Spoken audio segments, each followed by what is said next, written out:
Hello. Hello.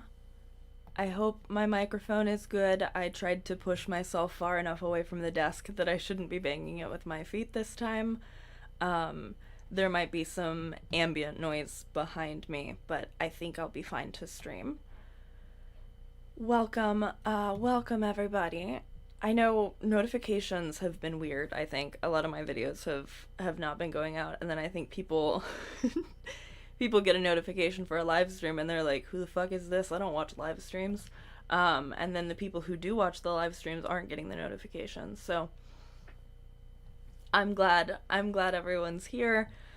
There's been like it's kind of like been there's been a lot of like updates in the discourse about what's going on with the people who are very plugged in on the anti-Blake Lively side of things, but I have like kind of checked out of a lot of that this summer. I've been keeping my eye on it, but to be honest, I know my friend Cheyenne is working on getting a video finished that's going to be like very in depth, and I've had very little interest in doing anything other than watching that when it's done. I wanna I wanna save myself some surprises.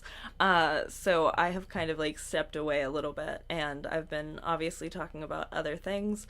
But if you remember from towards the beginning of this year, I think maybe it was the spring, I did that deep dive on 5 Feet Apart and on the copyright infringement, the copyright infringement thing that was filed. Sorry, I just giggled because I saw Cheyenne said furiously typing as we speak. Hi Cheyenne. If anybody is not subscribed to Cheyenne, you absolutely should be. I adore Cheyenne. I've said this before, but one of the videos that Cheyenne made about somebody who I no longer make content about, and Christy Carlson Romano, was like really formative to me figuring out what kind of videos I wanted to make in the first place.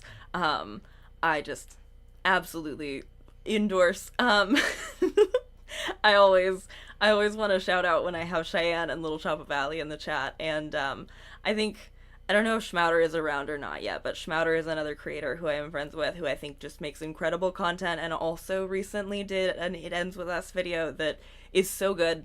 I shared it on my community tab post. I actually got to see it right before he posted it, and I I loved it so much. It was so good, and again, it was fun to watch because I had kind of disengaged from this for a moment. But the thing that's always going to be able to make me engage back in with this now, because I did that deep dive on 5 Feet Apart and on Travis Flores, is anything that's going to have to do with Travis Flores. So this like really piqued my interest. We're not going to read the whole lawsuit or anything. I just found some articles about it and I want to talk about it. Obviously, if you're here, you know that I am not a lawyer. I'm just reading stuff, and I'm not going to pretend to be impartial. I hope that this is something that is successful, because a lot of what has happened around like Bryan Freedman, just I hate him. I'm not going to pretend like I don't hate him. And I'm not going to pretend like I don't have an emotional investment in wanting this to be like a really solid case. Even if it's not, I'm happy that there is another round of headlines around this, right? So like, again, I'm not here weighing in on whatever in any way that you should take seriously with me as anything other than a Bryan Freedman hater and a Travis Flores lover. So this is from, let's start with Hollywood Reporter, which has covered Bryan Freedman a bunch. It ends with us: legal fallout. Baldoni lawyer Bryan Freedman sued for malpractice. Earlier this year, Justin Baldoni's attorney was forced to defend his earlier legal work against the actor. Now, the estate of the man he once represented opposite Baldoni has accused him of treachery. And, let's see, what else does Gary Baum write about? Oh, he wrote about fucking PETA getting involved in that. Okay. There's this one. I wanted to see if this is anybody who's written any of the other It Ends With Us articles that I've read, but I don't think so. Sometimes some of these names get really familiar. Like, I also am a hater of Tatiana Siegel. I don't trust anything she writes. she's come up she's come up a bunch of times. Yes, love for Allie in the chat. We love Allie. I adore Allie. PI investigates Blake Lively situation so hard. I recommend PI investigates Blake Lively situation so hard to so many people. Yes, that's the name of Schmatter's video about it. It's really good. It's so good. Okay, so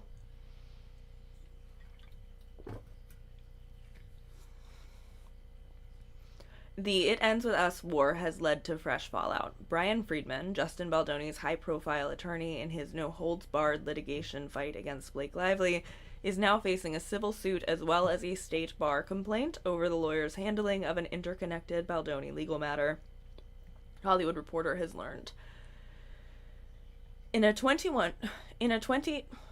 Wow. I'm out of practice on sitting here and reading things out loud. I'm out of practice on streaming. I'm trying to get back into it. But, okay. In a 2021 case against both Baldoni as well as his production company, Wayfarer Entertainment, that's since been settled, Freedman represented Travis Flores, a man with cystic fibrosis, who alleged that the star's directorial debut, 5 Feet Apart, was a ripoff of his then-client's own script, 3 Feet Distance. Both projects were romances about a couple living with the progressive genetic disease. Flores, who died in May 2024 from complications of cystic fibrosis, had years earlier appeared on the Baldoni-produced and hosted docuseries My Last Days about people with terminal illnesses, which is why we call him a tragedy vampire, was because of that shit. I hate him.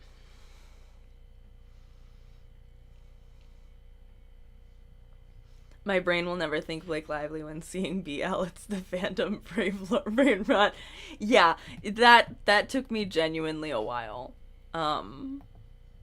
Yeah. It makes reading the comments on like a Kirsty Flaw video really funny though. And so this is what Freedman said when he was asked to justify why he would represent Baldoni after suing him. Over the years, I have learned what great people Justin and Wayfarer are. The Flores case was resolved without any determination of liability on Justin's or Wayfarer or any other defendant's part. Since then, it has been further confirmed to me that Justin and Wayfarer are exceedingly honorable and highly ethical. Flores' husband, Clement Sayuri, as the administrator of his partner's estate, filed a formal complaint in July with the California State Bar's Office of Trial Counsel in protest of Freedman's conduct, and on Wednesday he filed a lawsuit in California State Court. The suit, filed October 8th, alleges legal malpractice, invasion of privacy, and defamation. It accuses Freedman of having inappropriately traded up from seriously ill client to healthier client Baldoni, which I think is like the quotes around that's brutal. That's like, it's really heartbreaking. I was going to say earlier, and then I got off track because I had my friends in my chat. I did do, like I said, the deep dive on this. That's in my video about 5 Feet Apart. If anybody hasn't seen that one,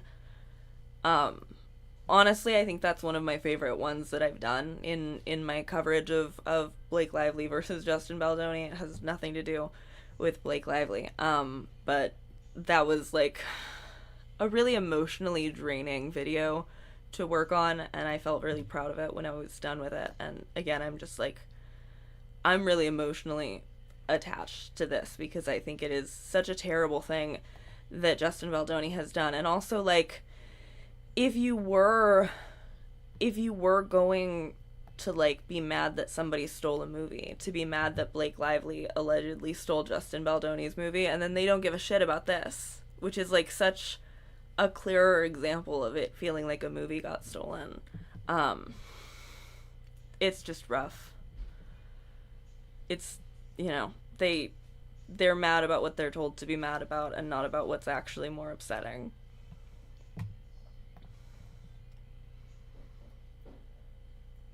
Then, later, after Flores had died, the litigation accuses Freedman of publicly defending himself by betraying attorney-client confidences and misrepresenting the merits of Flores' own case in the media. In federal court, where the parties' copyright litigation was waged, attorney-client privilege survived as a client's death.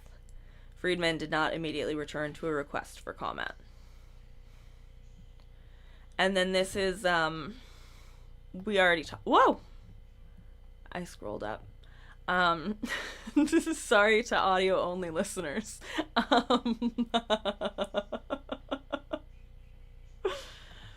I accidentally scrolled up and I startled myself. In June, a federal judge tossed out Baldoni's Freedman filed $400 million defamation and extortion lawsuit against Lively, her publicist, and the New York Times, which detailed the actress's claims. Freedman, who's long cultivated a cartoonish reputation for aggressiveness, comparing himself to a pit bull and telling the Hollywood Reporter that if you fuck with my client, you get what you get, was called out in an unrelated June filing for allegedly attempting to intimidate another lawyer. A dispute over his client Vin Diesel's deposition led to him allegedly cursing out, lunging at, and throwing a mock punch against opposing counsel. This guy, like, cartoonish is a good word for it.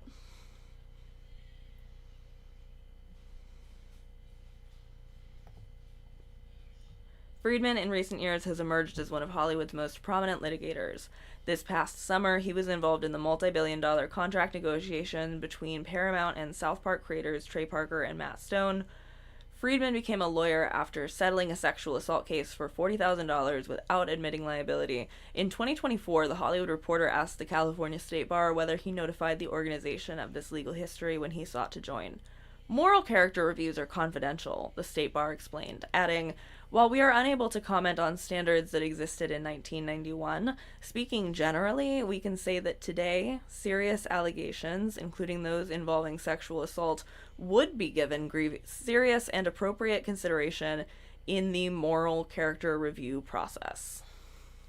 Which, like, is a nothing burger of a statement.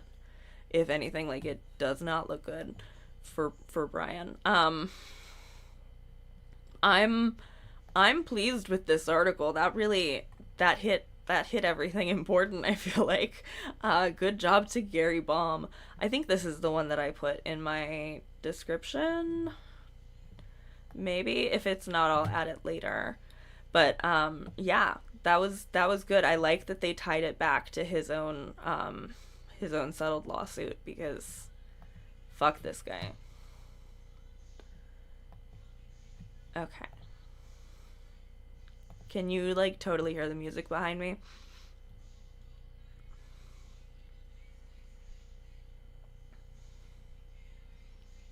Please get him for malpractice. Why is he out here acting like he's in a community theater court drama? Literally, like, I thought you got in trouble for that kind of shit. I thought that was, like, kind of the point of, like, you have to call judges your honor and stuff, but he can do that kind of shit.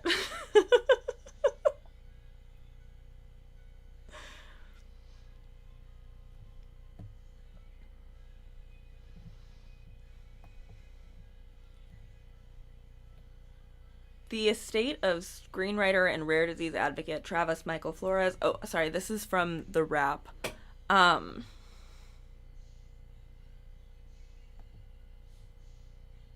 Okay. It's just not worth having a fight over, you know?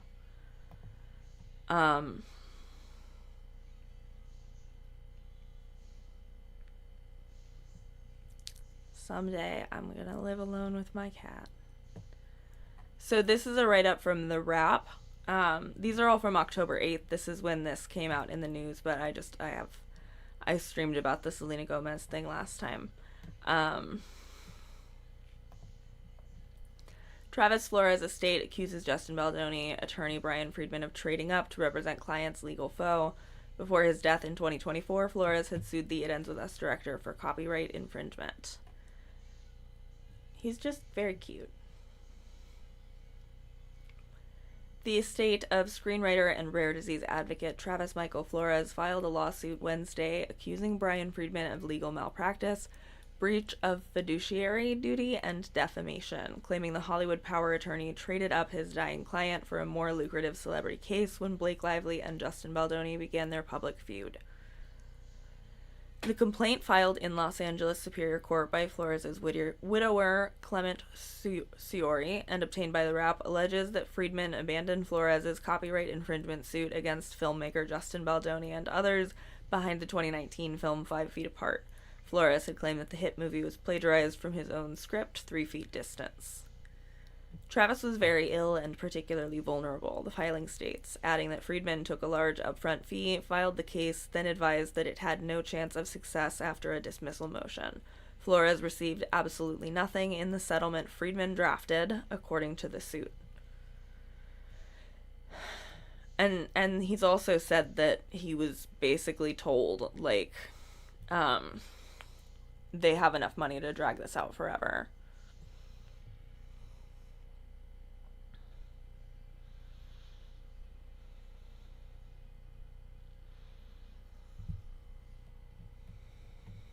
Calling 5 Feet Apart a movie seems like an a hit movie. I think it did do pretty well, though. I think, honestly, if 5 Feet Apart hadn't done so well, we probably wouldn't have had It Ends With Us. Oh, and now there's a siren. An amazing time to stream. I'm sorry.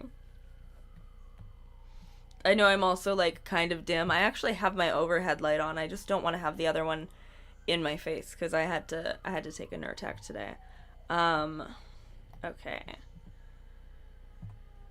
Travis was very ill and particularly vulnerable, the filing states, adding that Freedman took a large upfront fee, filed the case, then advised that it had no chance of success after a dismissal motion.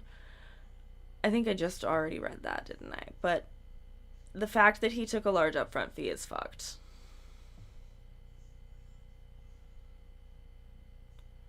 Flores received absolutely nothing in the settlement Freedman drafted. The complaint alleges Freedman later essentially switched sides by representing Baldoni in unrelated litigation involving Lively and Ryan Reynolds, and publicly praised Baldoni, calling him exceedingly honorable and highly ethical, and saying he and his company did absolutely nothing wrong in Flores' case. Siori, representing himself and as administrator of Flores' estate, said he learned of Freedman's switch only after his husband's death in May 2024, when reporters began calling amid the new Baldoni case.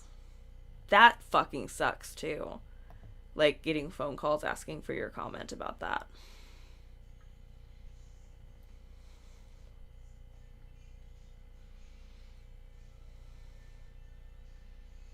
I think 5 Feet Apart. No, 5 Feet Apart was in movies. There was a Disney Plus movie, but that was, I think the Disney Plus movie was the one Sabrina Carpenter was in. I'm pretty sure.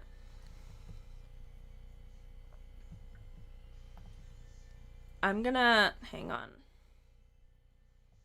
I feel like the music is overbearing. I'm sorry about it. Okay. If this gets copyright claimed, I'm gonna be mad. Not because I'm expecting for it to make a bunch of money, but, like, it's frustrating.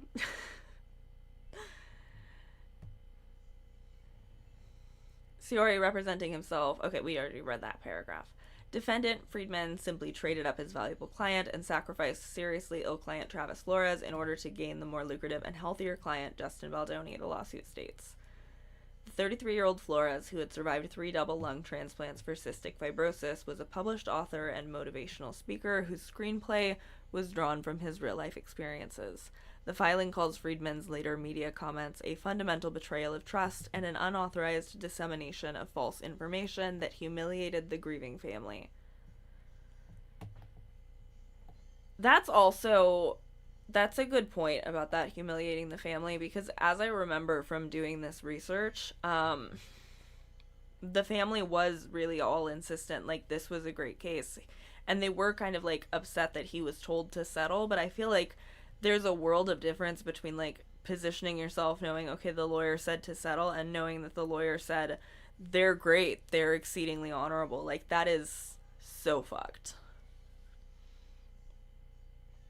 So he's representing himself, but he is a lawyer. But that's kind of why I was saying, like, I don't know whether or not this is a solid case. Because I did kind of quirk an eyebrow about him representing himself when I first saw that. But also, he is a lawyer, so maybe it's fine.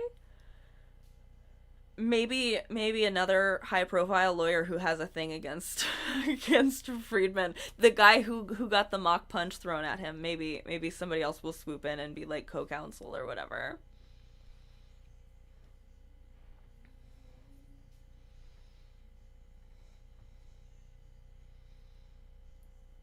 If you call someone honorable and ethical, I know it's opposite day rules.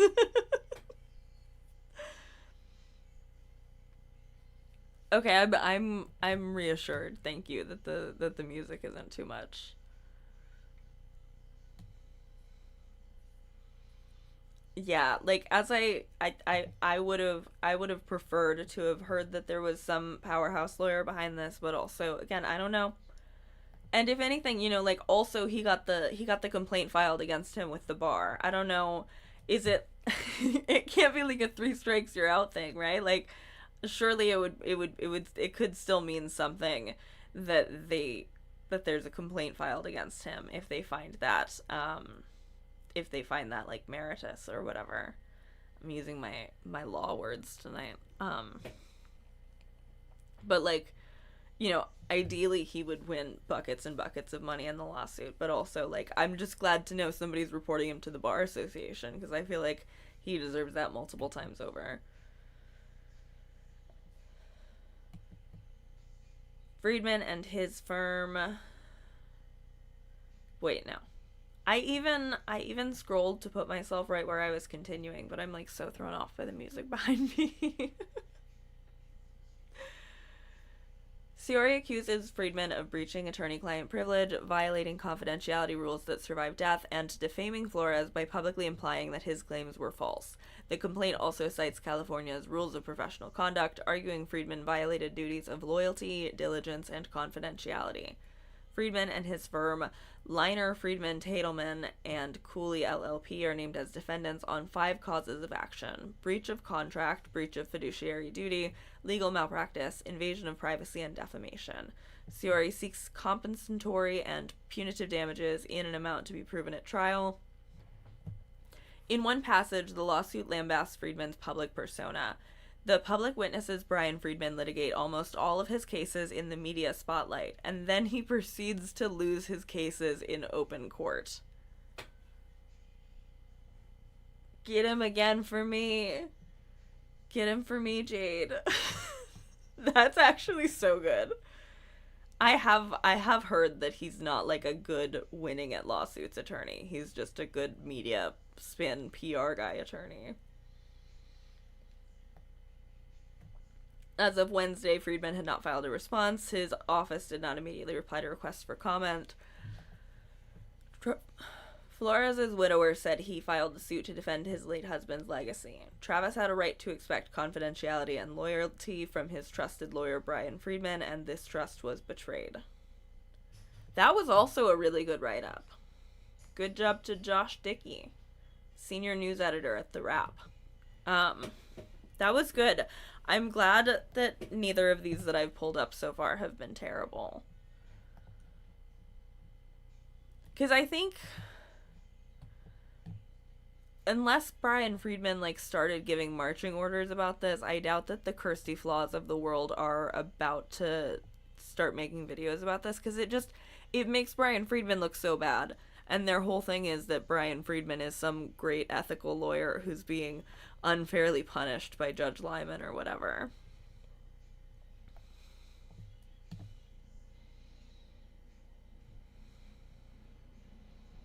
I wonder if Freedman has burned some bridges with the media. I bet so. That's a good point, too. What was that? This is from the Express Tribune. Let's see if we're 3 for 3 on decent articles.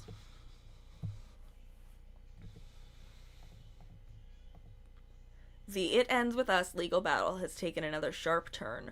Brian Freedman, the high-profile Hollywood attorney representing Justin Baldoni in his ongoing clashes with Blake Lively and others, has now been sued for malpractice. The complaint, filed October 8th in California state court, adds a fresh layer of controversy to the already turbulent fallout surrounding the Colleen Hoover adaptation. Okay, I think we're, I think I think this is at least on the bottom tier, but we could still turn it around, I guess. Freedman, who has built a reputation as one of Hollywood's most aggressive litigators, became Baldoni's lead counsel during the $400 million defamation case he launched earlier this year against Lively, Ryan Reynolds, and the New York Times. That case was tossed out by a federal judge in June, but legal fights surrounding It Ends With Us continue to dominate headlines. The new malpractice suit comes from the estate of Travis Flores, a writer with cystic fibrosis who accused Baldoni and his company Wayfarer Entertainment of ripping off his script 3 Feet Distance for the 2019 hit 5 Feet Apart. Friedman originally represented Flores in that lawsuit, which was settled before later switching sides to represent Baldoni. According to the filing, Flores' husband, Clement Sayori, acting as administrator of his late partner's estate, alleges that Freedman betrayed attorney-client confidences and misrepresented the merits of Flores' case in public statements after his death. The lawsuit accuses Freedman of legal malpractice, invasion of privacy, and defamation, framing his decision to trade up from a terminally ill client to a healthier celebrity client as a breach of duty. A state bar complaint was also lodged in July, intensifying scrutiny on Freedman's conduct. I wonder if... So this is probably from the same situation. I think the state bar complaint was probably lodged first and then the lawsuit. Unless this is from a different complaint against him. Again, like I said, I'm not laboring under the idea that it's 3 strikes and you're out and that this would for sure get him in trouble. But, like, I would just love for him to be on the radar for what a shitty fucking lawyer he is, right?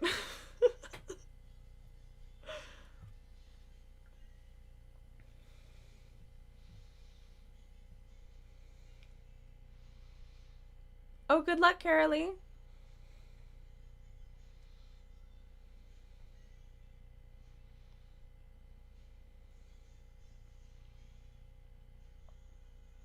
Can't believe Wayfarer didn't get a new lawyer after he catastrophically blew the case. I mean, it was a flimsy case, but getting tossed out at that stage is pretty dang bad.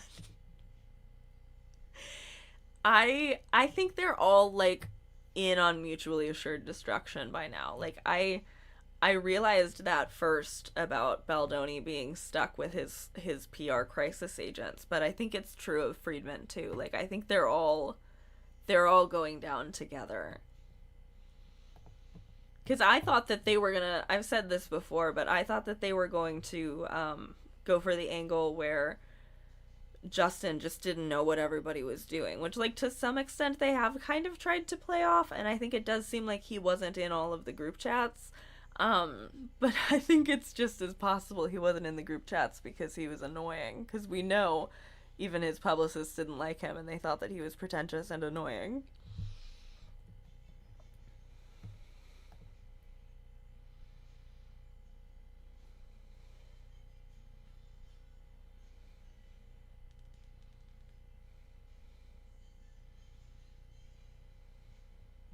I think they didn't they just add another lawyer, though, too? They added, that one lady who had represented Diddy, I think. Which was another thing where, like, it made me raise my eyebrows, and it made me think, wow, look who the feminist is hiring the counsel of, even though I know, like, lots of lawyers represent all kinds of people. That's, like, how law works. But, it didn't feel like there was enough for me to, like, do a whole stream about that, but I definitely did see headlines and articles about that.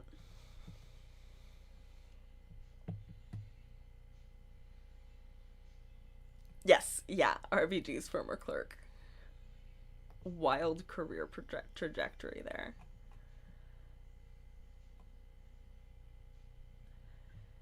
This is not the first time Freedman has faced controversy. Known for describing himself as a pit bull in court, he has previously been accused of intimidation tactics against opposing counsel. His colorful legal career has seen him represent A-list clients including Vin Diesel, South Park creators Trey Parker and Matt Stone, and multiple studios in billion-dollar disputes.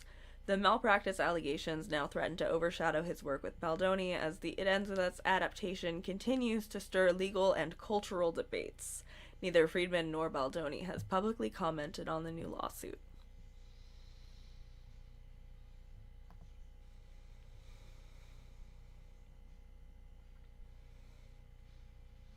Abel complaining about Baldoni is the second funniest part of this entire mess.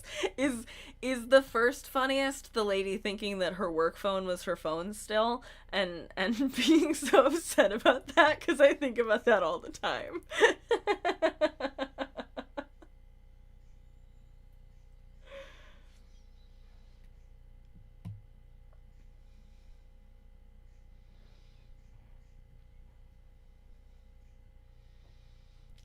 God, I fucking hate Baldoni.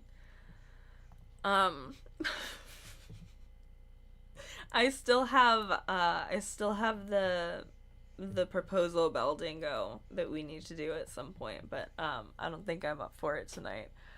But we should do that at some point, because I've had that saved on my computer for so long. Violet made it for us, and I've been meaning to do it, and I just keep not doing it. But maybe maybe while Cheyenne finishes the end of the Blake Lively Justin Baldoni video, we can do our proposal Baldingo. How late in the week is it right now? Is it Tuesday or Wednesday? Yeah, it's Tuesday today, right? Yeah, I would need to pick a day for that, but we definitely need to do proposal Baldingo. I'm sorry, I don't feel sorry for Jen Abel getting her phone taken away. Me neither.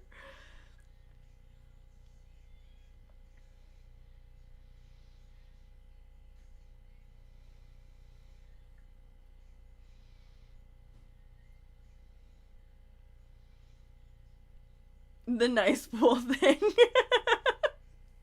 Yeah, that's fair too. I do think that's funny. Like, since when has it ever been illegal to make fun of someone you don't like in a movie? I see Sabrina Carpenter's treatment is a clear example of a double standard around women's sexuality in the wild pretty often, and I think of you and Allie working, like, together, side by side, on the Sabrina Carpenter videos with Little Shop of Allie was so much fun this summer. I always talk about, like, sometimes I work on a video and I can feel my brain getting bigger as I work on it, and the Sabrina Carpenter one was one of those. Like, unfortunately, I am going to have to make a video about Taylor Swift, and it's going to make everybody very angry. But I want to let it play out a little bit more, because I already had a lot of people really mad at me and really, like, morally upset with me for being a Taylor Swift enjoyer, because I said that I liked the album on the last stream, and I had cut a couple of shorts about it. And there's a lot I want to say about the current round of Taylor Swift discourse that we're in. I posted on Blue Sky, like, super early this morning because I was up late. The, like, Bart Simpson worst day of my life. Hey, it's the worst day of your life so far meme. And I was like, this is the worst round of Taylor Swift discourse of my life. The worst round of Taylor Swift discourse of your life so far. Which is, like, really just how it goes every single time. But, like, this one feels particularly intense. I feel like there's a lot of, like, I don't know. People have never been really excited to, like, call me morally wrong for enjoying Taylor Swift before the way that they are this month.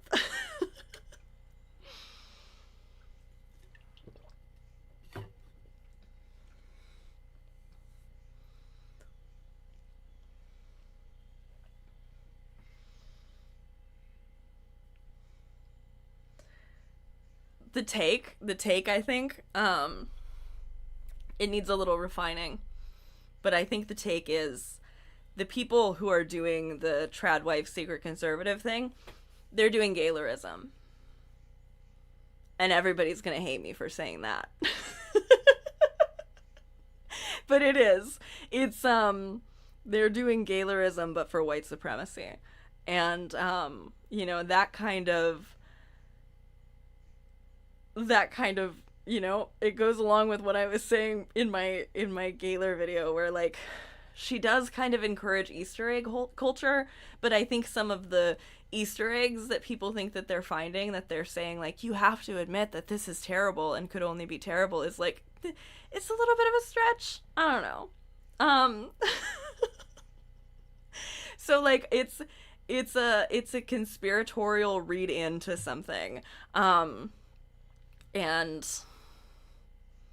obviously I don't think that Gaylerism is that bad, but I think that they are multiple sides of the same coin. I think people are definitely overblowing it. I think people are, like, excited to have a reason to feel morally justified in the fact that they have not liked her for a while, and, like, it's really easy to just not listen to somebody's album when you don't like them. I don't think anybody's being, like, held at gunpoint and forced to listen to Taylor Swift, but okay.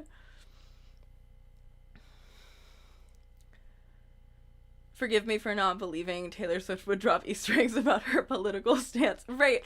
And it's just, it's I don't know. People have been, like, very, very upset with me for giving Showgirl a chance, and I think they're going to be more upset when they realize that the more chances I give it, the more I like it. I enjoy it. I think much of the album is Taylor Swift being silly. I think it's actually really close to Reputation in that way. I think Reputation and Showgirl are kind of like sister albums, both in what she's doing and the way that she's being, like, as close as Taylor Swift gets to satirical, because, like, even a satirical album from Taylor Swift is going to have moments of, like, almost too cringe vulnerability. But also in terms of the way that it's being responded to. Like, absolutely nobody was willing to give Look What You Made Me Do a chance. The majority opinion as soon as that song came out was definitely, this is cringe, if you like it, you're cringe, and it's bad. But I'm really enjoying Life of a Showgirl. Like, I wouldn't say that I think that it's her best work, but I also don't think every album somebody puts out has to be their best work. I think she's a talented songwriter, and so she was able to make an album quickly, and that it's fun to listen to. And I understand why people don't like it, but I also think people are really, really reaching for reasons that they don't like it, and for reasons why it would be bad for somebody else to like it.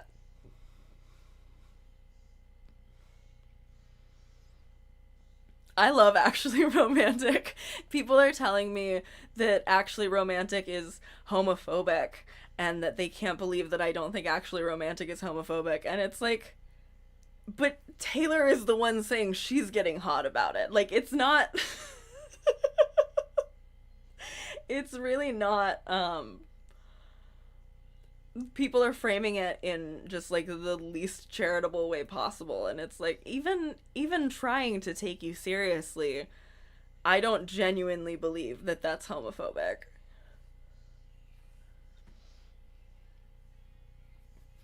I can't hear Actually Romantic without thinking of Flaw and Blake. Yes.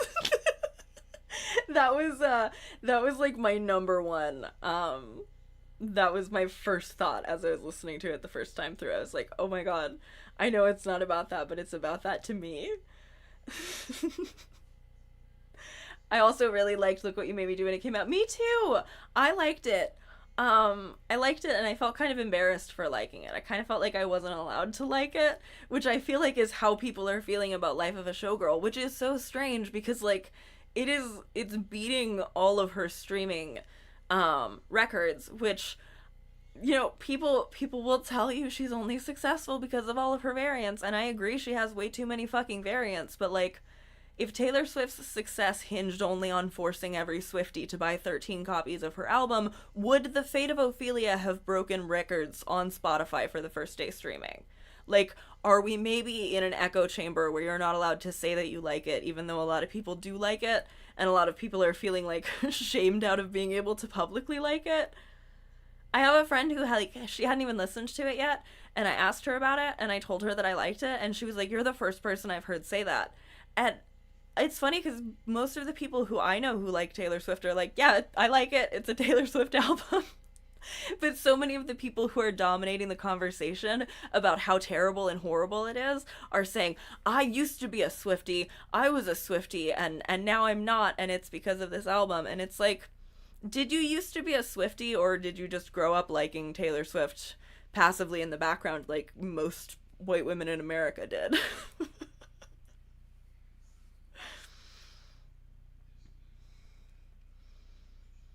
People taking single lyrics out of context of the song, but then pulling in some other context, but completely ignoring every other lyric of the song. This isn't how you analyze lyrics. And yet, exactly. And who else? Who else do we do that about? Because when I say that, people are like, I'm so sick of hearing people say, well, blah, blah, blah, if she was a man. And it's like, that's not even what I'm saying. I'm not even saying if she was a man. I'm saying if she was anyone else.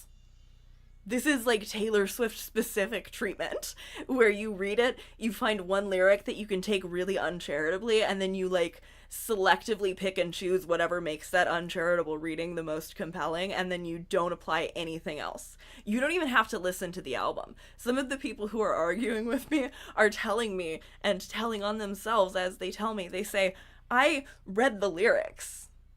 And I'm like, okay, I listened to the album. If you didn't have 41 minutes to listen to the album, I can't pretend like I give a shit about what your take is on this album. Like, not even to mention the fact that, like, ideally, I would like for you to have 20 years of Taylor Swift knowledge and investment like I do if you want to pretend like we're on equal footing in this conversation. But bare fucking minimum, you need to have listened to the album and not read the lyrics or watched a YouTube video where somebody pulled shit out and made some stuff up to make it sound worse than it is. Like, don't it's the Ron Swanson I know more than you. Like, that's how I feel anytime somebody tries to come at me about Taylor Swift. Like, I swear to you, I promise on everything I own, I have spent more hours in my life criticizing Taylor Swift than you have even thinking about her. I swear to you, this is not a situation where I think Taylor Swift cannot do anything wrong. It's a situation where I think that the people who are most inclined to jump in and talk about every little thing she does wrong have the absolute least amount of background knowledge about it.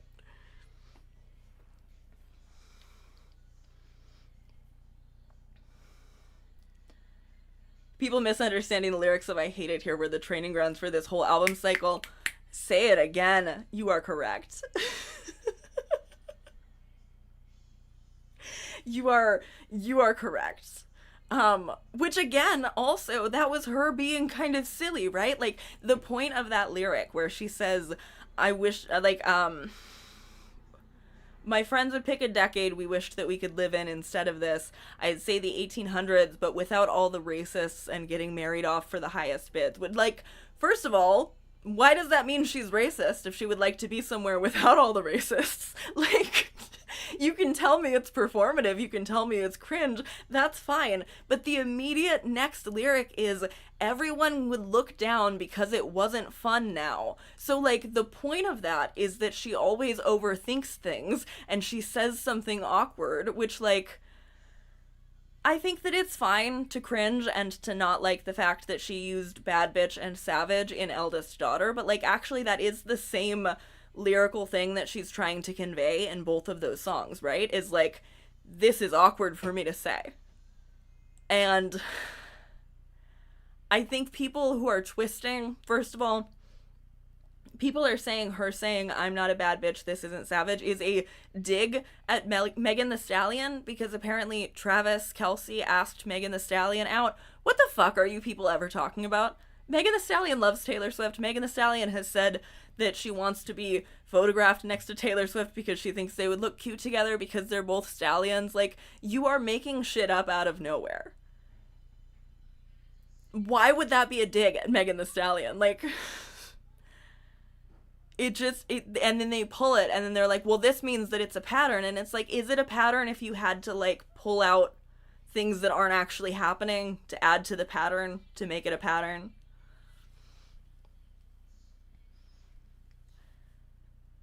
And, like, somebody told me that they were upset that I wasn't upset by Taylor calling Charlie XCX a small chihuahua in a tiny purse barking at me. That's how much it hurts. And I said, well, my interpretation of that line is not that it is comparing a woman of color to a dog in a way that is like any kind of reference to her features or like whatever. It's very clearly a play on like somebody's bark being worse than their bite, and also it's a small chihuahua, so the bark also isn't bad. And when I tried to explain that, people were upset with me because I was supposed to just like say, yes, okay, you're right, I'm not allowed to like Taylor Swift anymore.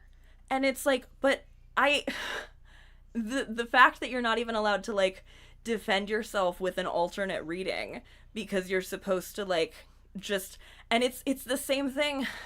It's the same thing with Sabrina Carpenter, where they say, and it's a lot of other white women who are saying this to me, they say, you need to listen to black women. And it's like, okay, but I've had conversations with multiple black women who I'm friends with who don't have the same issues that you do because they're not all a monolith. And it's really weird that you think that they're a monolith when it serves your hatred of another white person.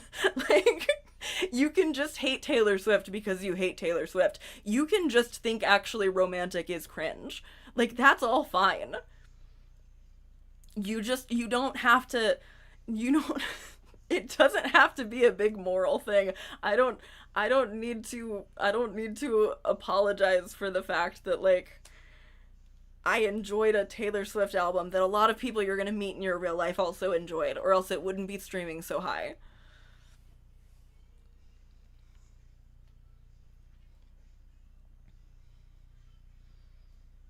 People have said it actually romantic or boring and have never had a nemesis in their life. Exactly.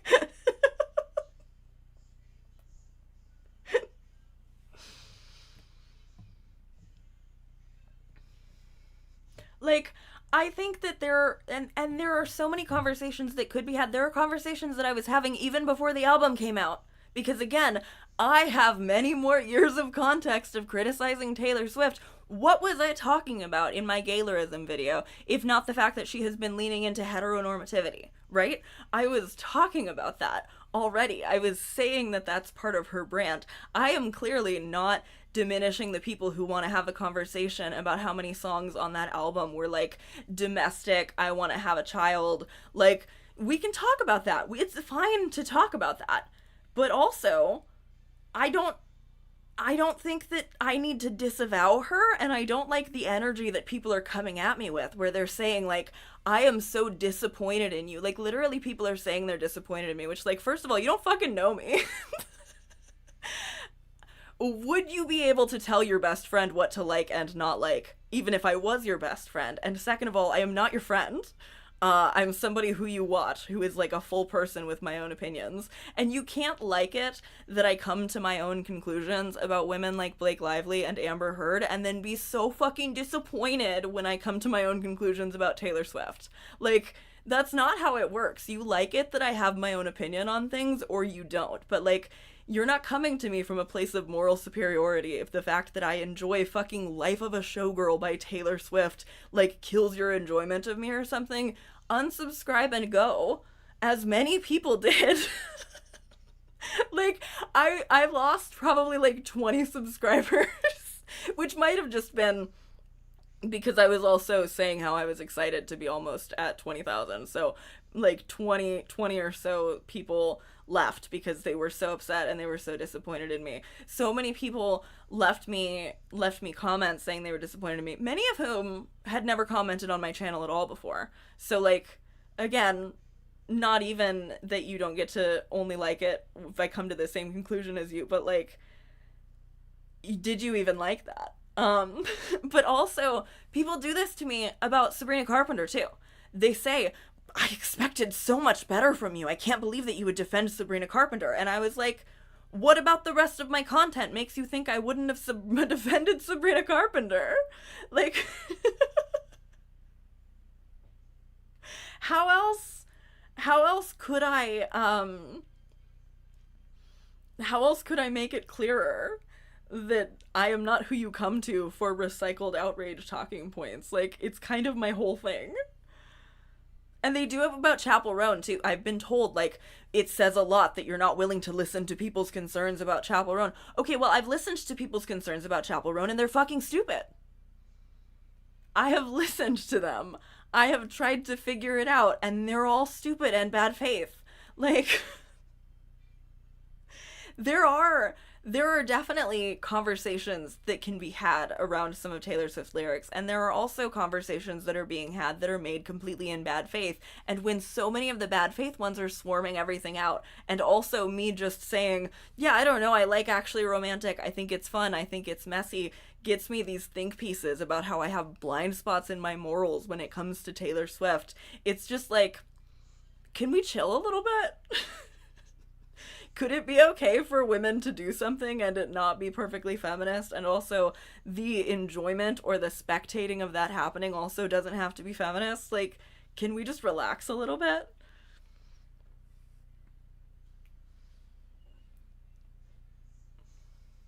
I do think, the opalite thing also, I understand, and it intentionally has not been one that I've been like, this is stupid about, because I don't think that that's stupid. I do think that there is a larger cultural conversation around the fact that, like, we do all have, like, metaphors that get used where, like, dark is bad and light is better, right? Like, that is literally a culturally ingrained racist thing. And that's not a conversation that people are interested in having in context other than to tell me that it's microaggressive for me to like Taylor Swift, right? Like, it's not a conversation about how broad that metaphor is. Taylor Swift has used that exact metaphor about, like, it was dark at night and it's lighter now because I'm happy, like, 3 times now. She has used it so many times. And nobody was mad about it the last 2 times, right? And so, like, that's another thing too, is like, people are saying she called the X Onyx and she called herself Opalite and Opalite is better, but the structure of that song, it's not Onyx gemstone, it's Onyx as a descriptor for the nighttime, which she describes both herself and Travis Kelce as being sleepless in. And, like, she hasn't dated black women. Like, she's not shading black exes when she says that she was sleepless in the Onyx night. Like, it's the structure of the song. Like, we've found a way to, like, to read it that looks bad, and then it is like, I'm, like, nervous about explaining the way that I think that it doesn't look as bad as it's being explained to look, because I know people are going to say, you're a white woman, it's not up to you to say what is and isn't a microaggression. And, like, that's true. But also, I think part of media literacy and media criticism is, like, kind of owing somebody the good faith of trying to figure out what else they might have meant.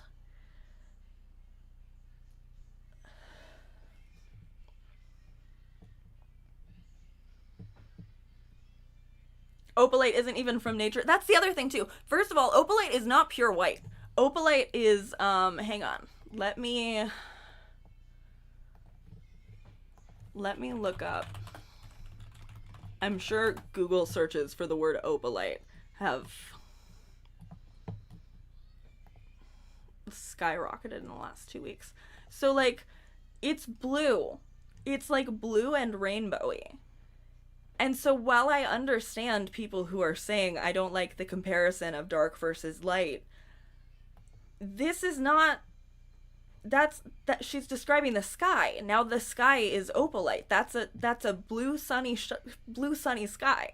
And so, like, Are we mad at people who talk about black magic and white magic, or like white witches and black magic? Like, that's all also a cultural narrative that is like very deeply ingrained. It's something that we can comment on, but it's something that's odd to pretend has been invented by Taylor Swift as some sort of dog whistle.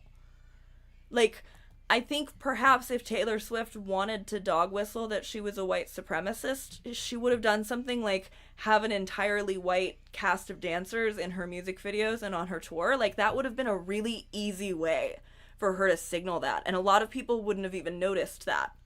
Like, not to give her credit for hiring people of color, because that's truly bare minimum shit, but like, if you look at the cast of the Eras tour, this is not somebody who is like conspicuously only surrounding herself with white people. And so being like, this is white supremacy dog whistles, and if you even consider whether or not that's true, you're bad, and I can't believe that you would like this. It just is like, but we're kind of losing the plot a little bit.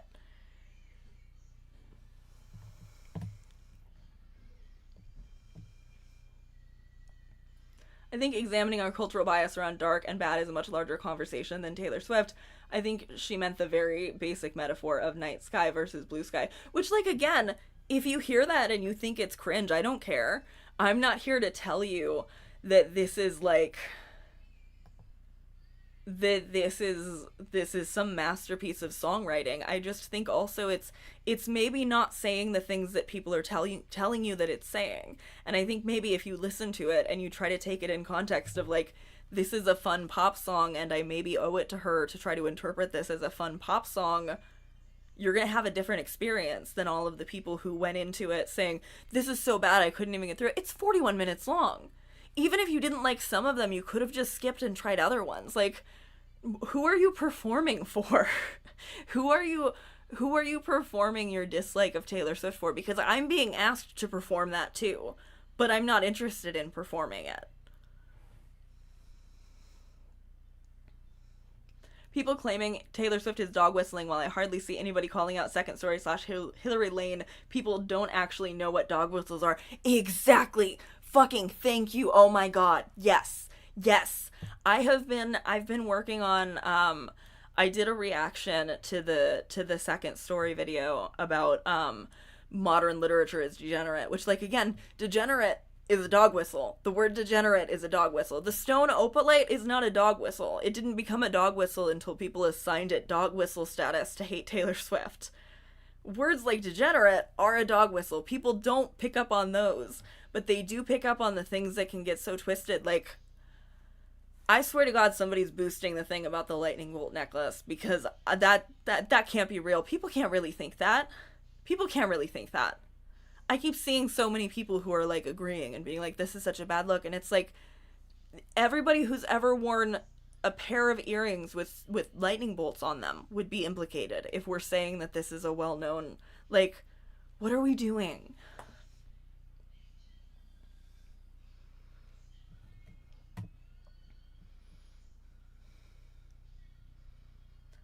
Apparently Sydney actually is dating him, or at least they were seen together. For a moment I did think maybe he just wanted headlines associating, but I think it's real. I think it's impossible for her to surprise me at this point. She's just always gonna let me down.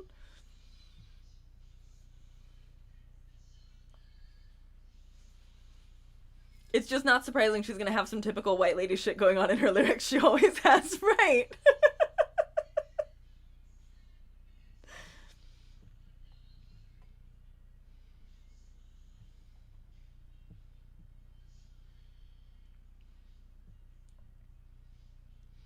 As a Jewish person, I feel like I'm hypervigilant to Nazi shit, and it didn't make any alarms go off for me. They're doing some weird math to try to make it fit into dog whistling. Yes, and they're doing that. There's also like I should have pulled the screenshots up before I started streaming, but I saw posts from Threads where like they're mad about a black ball cap that says "Leave it with me, I protect the family," and they're putting it against a red MAGA hat, and they're like, "I'd love to hear you defend this one," and it's like, I don't even actually have to defend that, because that was the dumbest shit I've ever heard in my life. Have you never seen a baseball cap before? Like, I don't I don't understand. Have you never seen it before? Like it's not even red. It's black, and like the top text is not filled in and the bottom text is filled in. Like it looks nothing like a MAGA hat. And yet they're saying like you couldn't possibly defend this, and it's like, why am I being asked to? Why do I have to be on the back foot about liking Taylor Swift and her putting out ugly merch? Why can't you just say it's an ugly fucking necklace? It is an ugly necklace. I don't even like the necklace. And again, like, somebody said in my comments the other day, they were like saying how it's very frustrating to have to defend these rich people. Like, how dare you make me defend that ugly fucking necklace? I do not like Taylor Swift merch. I have never paid for Taylor Swift merchandise, and I never will. I think that necklace in particular is ugly, but like, come the fuck on.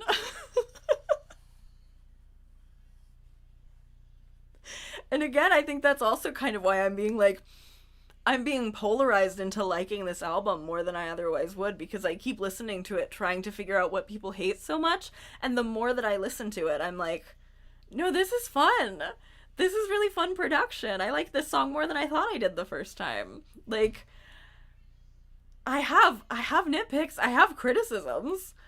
I also feel like even if I did post, like, because part of me does want to do, like, track by track talking about it, and then the rest of me is like, even if I put that on the Patreon, I think people would get mad at me for it, because there's such vitriol around it right now. Like, again, people have been, like, actively upset with me, and it's like, I'm sorry that you didn't realize that I was gonna think about things.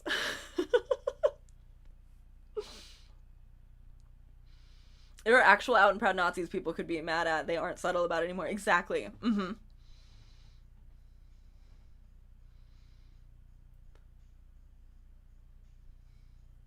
I've been also saying, like, I think we've been doing dress rehearsal for this round of discourse against Taylor Swift all summer long. Like, each and every part of it. We had trad wife practice with JoJo Siwa. We had woman is sexual and we don't like that because it makes us uncomfortable practice with Sabrina Carpenter, which asterisks on that. And we had single woman is responsible for eugenics, which now we are swapping out eugenics for white supremacy, and we're using that too. But like, the Sabrina thing too, everybody was really mad at Sabrina Carpenter for being sexual 3 months ago, and then this month, have you noticed, they're all like, Taylor Swift is trying to steal Sabrina Carpenter's nachos. Taylor Swift just wants to try to sound like Sabrina Carpenter because Sabrina Carpenter is popular and sexual. And it's like, well, but 2 months ago you were telling me Sabrina Carpenter was setting women back. So suddenly we want to protect Sabrina Carpenter. We like Sabrina Carpenter. We're Sabrina Carpenter's biggest fan, and how dare Taylor Swift, her friend, who put her on the album. Like, she's literally, they are friends. If she is inspired by her, that's fine and normal because they're friends. Like, they're literally friends.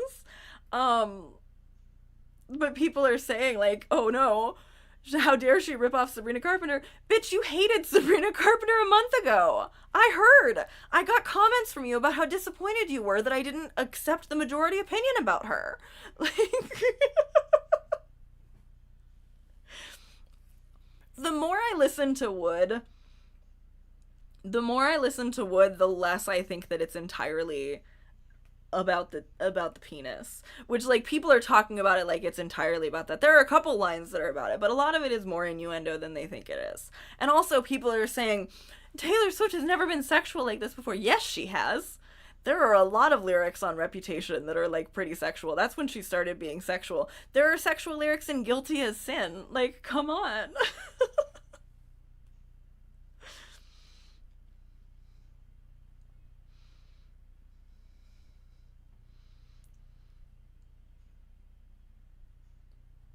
The Jackson 5 interpolation is super fun in Wood. I think it's fun.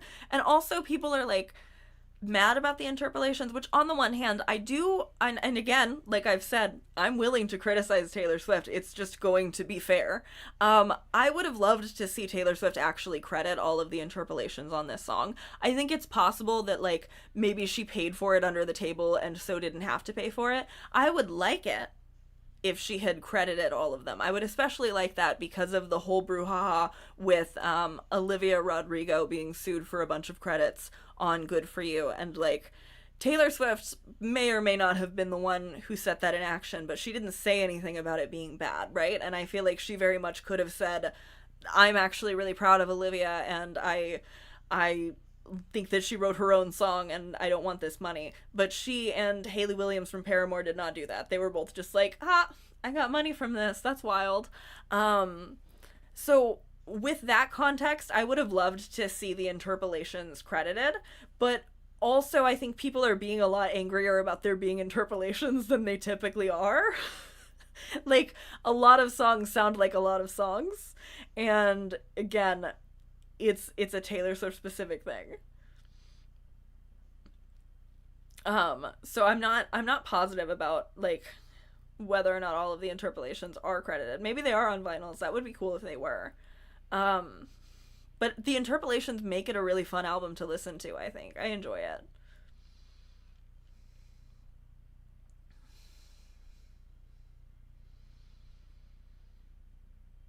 I don't particularly like Taylor Swift, but she's just one rich person among many. Also, that doesn't mean I can't like some of her songs. Yeah.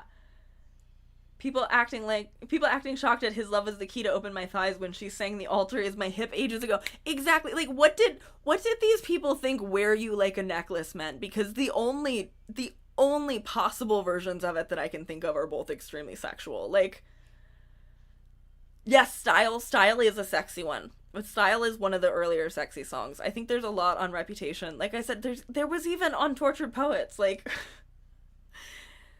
Lover too, yeah. I've even heard people contradict themselves because they'll be like, this is so new for her to be sexy, and then they will admit like she has been sexual before, and it's like, okay, which is it though? Because it can't always just be the one that makes us the angriest. Like, sometimes we have to have some level of like consistency in how we think about things.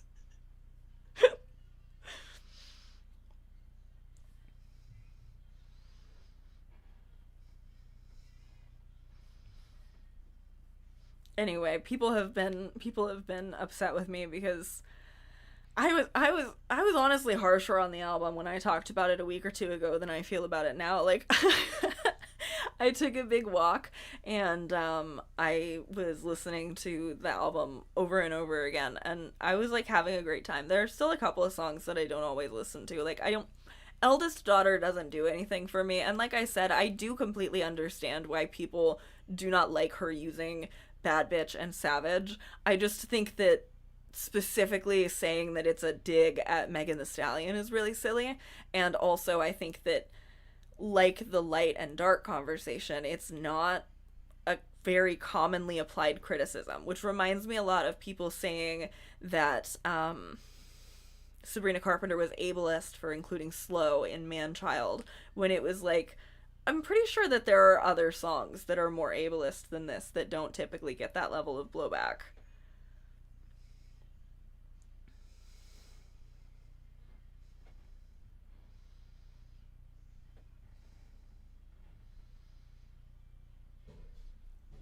I liked Actually Romantic was my first favorite, but I've actually come around on Father Figure.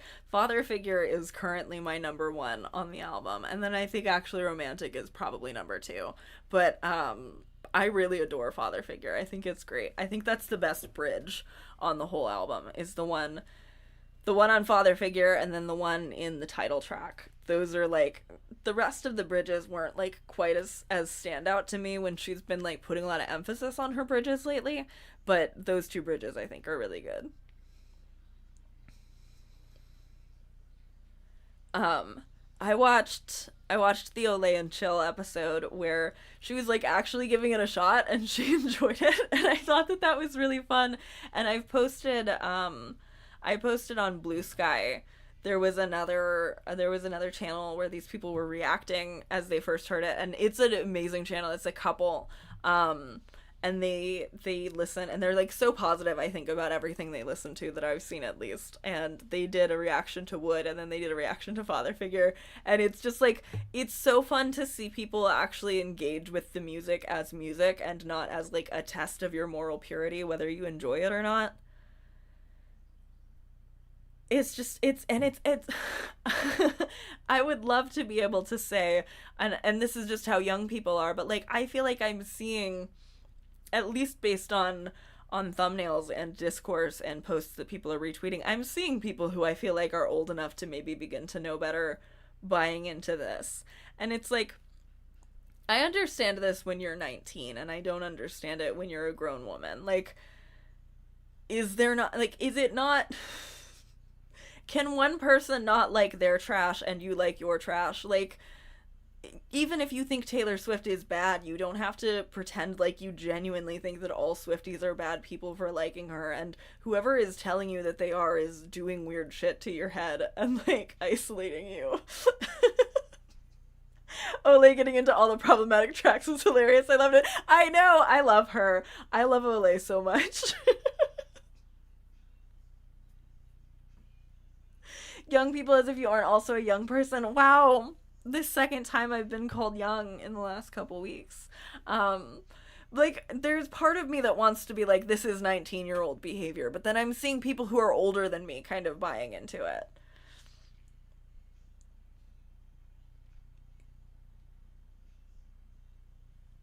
But again, people hated Reputation when Reputation came out, and then now they wanted the re-recording so bad because they feel bad that they didn't enjoy it the first time around. So like, you know, at this point, I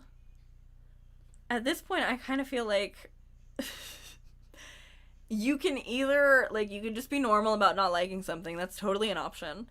You can have some of the conversations that are interesting as long as you're willing to, like, actually be good faith about them. Because that's the other thing. I said specifically that I question the intelligence of people who fell for, like, clearly edited lyrics from Canceled, and people are like, I can't believe you would question the intelligence of people who would criticize Taylor Swift. And it's like, no, just the people who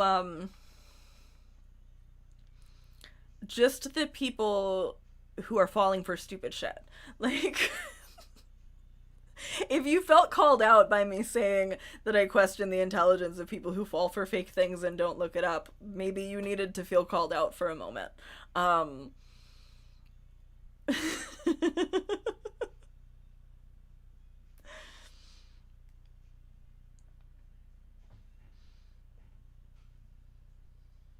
Honestly, a lot of people in their 30s, I'm noticing, and I'm allowed to say that.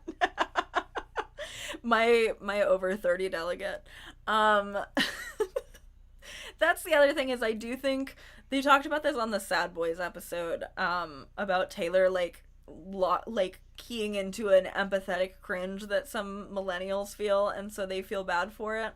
And I think that also could be part of it. Like, maybe the backlash is because they, and again, you know, I do love Jarvis Johnson. This is not me being angry at Jarvis Johnson, but like, when they were talking about the song Canceled on Sad Boys, Jarvis said something that I find so emblematic about how this discourse has gone, where he's talking about Canceled and he admits, well, I've said before, I've said, did you girl boss too close to the sun? But I was saying it as a silly goof. And, like, again, no hate to Jarvis. This is just how people think about Taylor Swift. But I was, like, banging on my desk. I was like, so was she. So was she. Taylor Swift is also saying it as a silly goof. She's also kidding. We don't have to only take women seriously when they're being silly. Like, she is being silly. She's being ridiculous. So many of these songs that are getting so, like, blown out of context. Like, again, like, Actually Romantic, too. Actually, she's not being serious and Actually Romantic. Like, this is all, like, if you know enough about Taylor Swift to be participating in this conversation, you would understand that she does character songs sometimes, and that most of the songs people get mad about are character songs.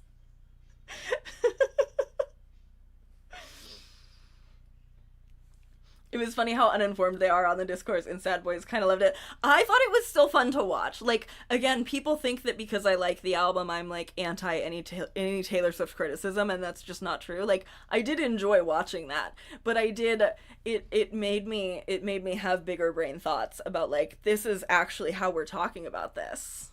Like, I can be silly, I can joke around, but clearly if Taylor Swift says this, she is being so serious. Um, and I can't remember exactly where I first saw this because I had thought that I heard it from Trash Discourse and then Trash wasn't familiar with it. But I think the line I've seen floating around is like women are only taken seriously when they're being funny. Like if a woman is joking, they're treated like they're being serious and like they're really stupid. And if they're being serious, they're treated like they're joking. Like I think that's so good. I think that does map really well onto this. Like there's just the level of bad faith you have to assume to think that Taylor Swift is being serious when she says, "Did you girl boss too close to the sun?" Like she's being silly.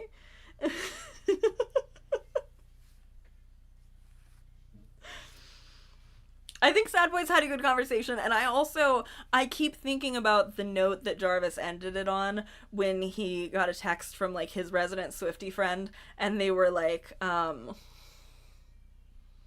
their take was, I think you guys may be thinking about Taylor Swift too much, and I keep coming back to that because it's so true. I think that really is the take.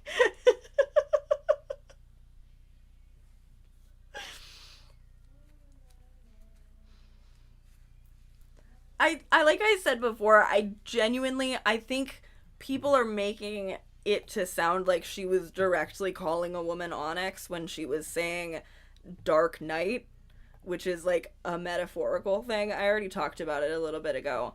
I understand that there are cultural conversations around dark being bad and light being good, but I also think that people are really reacting to something that they maybe wouldn't have reacted to in a song by insert other artist here. Like I'm sure that there are lyrics in Harry Styles songs that people could have twisted and that they opted not to because it's not a moral failing to like Harry Styles.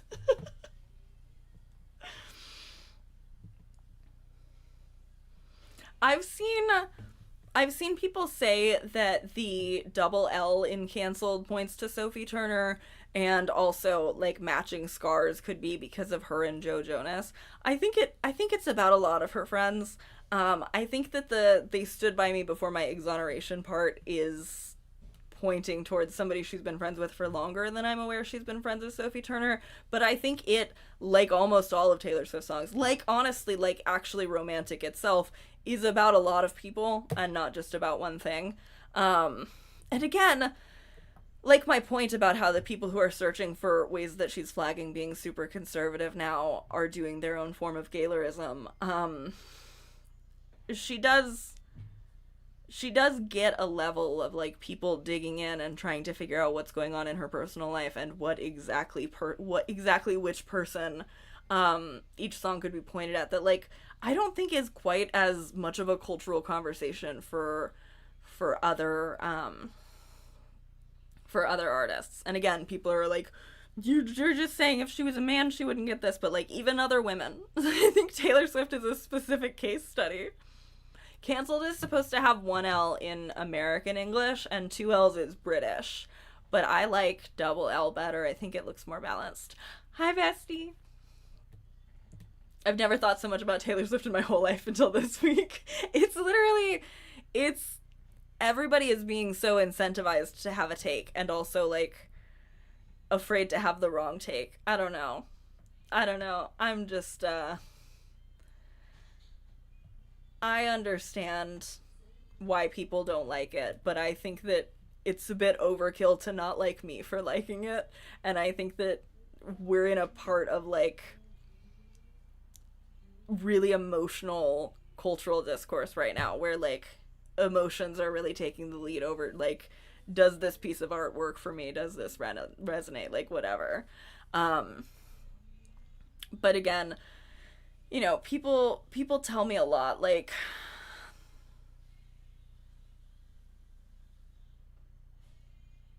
they I don't know. I don't know. People tell me a lot that they're like upset by Swifties who won't criticize Taylor Swift, and again, it's like I could and I would. I just won't do it about things that I genuinely don't find fair. And like I'm not going to be bullied into disliking an album that I think is fun. And it's kind of weird how many people think that that's going to be successful because like what about my online presence makes you think that my opinion for things is like something that you get to like be super disappointed in a way that's going to make me change my mind. Like evidence is what makes me change my mind. Compelling arguments are what makes me change my mind. Like just because everybody else agreed that something is bad, I'm not necessarily going to jump on just so that you can't tell me that I'm being bad, you know what I mean? Like I don't know. Like I said, though, I think there are interesting conversations to be had. And once again, I was already even having those conversations about the cishet white heteronormativity of it all the way back in my Gaylor video, which predated most of the people who just jumped on to decide to make a bunch of money criticizing Taylor Swift on half-baked paranoid readings of her lyrics.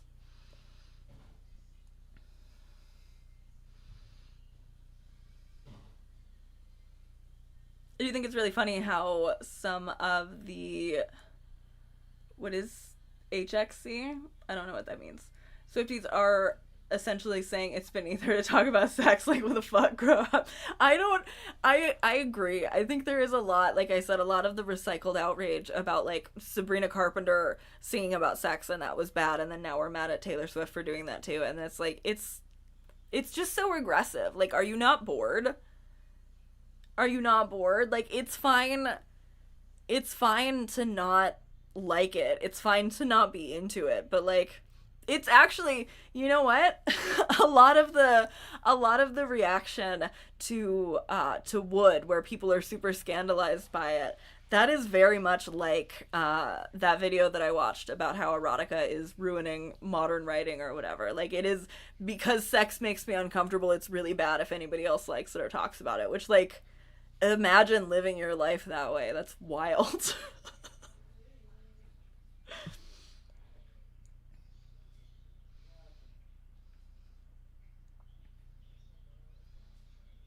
I'm a very casual Swift enjoyer, but my friend is a Swiftie, and I see so much ridiculous hater behavior just through her posts, as in other people being haters and being ridiculous about it. People are really like, and that's the thing too, is I've seen a lot of people be like, Taylor Swift doesn't need your defense, and it's like, I'm not really defending Taylor Swift. I'm kind of defending other people who are getting similar shit to what I'm getting for just liking and listening to this music. Like, I I don't personally have a bunch of scruples about like, I have done a lot of work, I should say, in my fears of being a bad person, but I feel like it sets a really bad precedent to like all just culturally agree that you can assign somebody bad person for not liking a song, or for liking a song that you don't like. Like, maybe we chill out on the moral weight of everything and we kind of listen to some music, because like, even if you think everything bad people are saying about Taylor Swift is bad, there are so many people who are singing so many worse things.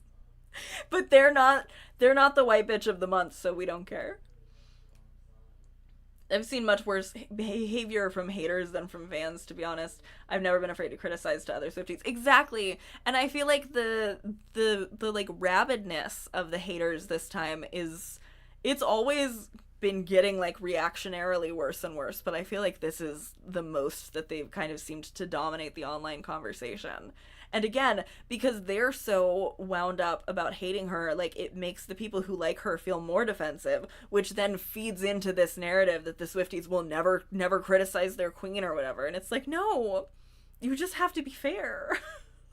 Which, that's also what I was saying about Sabrina Carpenter. Like, you can criticize Sabrina Carpenter, you don't have to like her. You do have to be fair. If you're not being fair, I'm gonna roll my eyes at you for not being fair.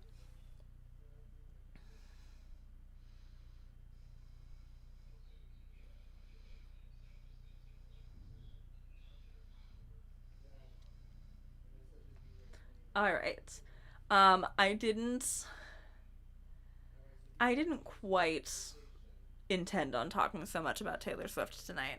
I'm sure that I'll get lots of comments after the fact from people who don't like the take that I had, but that's kind of where I'm at. And like I said too, I think that it feels like the culmination of a lot of things that we've been practicing, and that everybody is kind of recycling outrage that they were really enjoying doing about the other hated women all summer. So I am a bit surprised by people who are surprised by me in this discourse, but I do hold space for people to not like the album. You do not have to like the album.